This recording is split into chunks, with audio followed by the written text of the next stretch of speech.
Good evening. I'm Dan Fitzpatrick, stockmarketmentor.com, and it is Wednesday, January 13th, and this market was ugly today.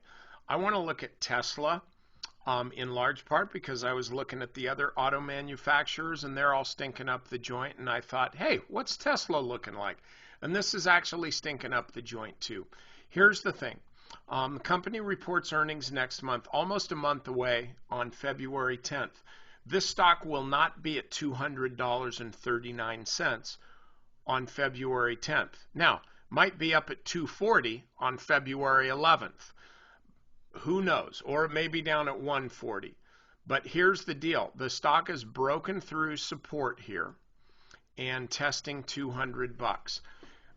But I would be careful about being too bearish on the stock right at this moment in time for the simple fact that the S&P, the overall market is really, really oversold, and we could get a bit of a bounce tomorrow. But make no mistake about it.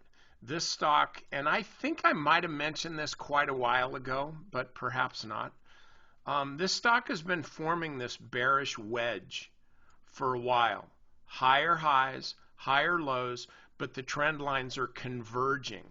Okay, so ultimately, you'd see them just form the back ass end of a megaphone.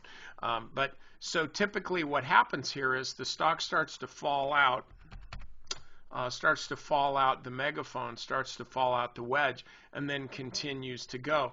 And my minimum target on this type of a pattern is to at least test the low, the beginning of this megaphone or wedge pattern. So that's what it's doing right here, right at 100 bucks. Now, as I look at this chart, I'm pretty bearish on Tesla. I don't see anything to be bullish about here. And I would have to be some kind of a clueless fundamental analyst to say, oh, Tesla's a buy right here because the PE is this and that and the other thing. Not my deal. I always see those guys on CNBC talking about a particular stock, saying, oh, it's a buy and this and that, and if you're patient. And then I'll look at the stock chart and I'll think, like, if I buy that, I'm going to be somebody's patient, like under intensive care or critical care.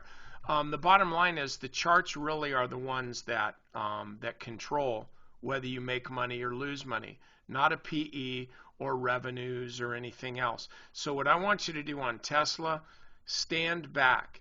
If the stock starts trading below 200, this could easily fall another 5% down to 190, maybe even lower if the stock first breaks 200. If it doesn't, obviously, then that's not going to happen. But we're here at support. We're kind of testing support. If this stock bounces up a bit, let's say over the next day, 2, 3, 4 days, the stock starts rallying back up to 210, 215, something like that, and then starts rolling over, frankly, I think that's your short entry. So you would be watching the stock for a bounce, and then if it fails to move to a new high, and it will, at least prior to earnings, then you can go ahead and short the stock. If the stock falls below 200, I think that's a short as well. It could be a little more problematic simply because this is Tesla and it tends to be really volatile. Okay, that's it for this chart video, and members, get over to the strategy session. A lot of blood on the streets, and we're going to be looking at some of that stuff, maybe getting our hands dirty.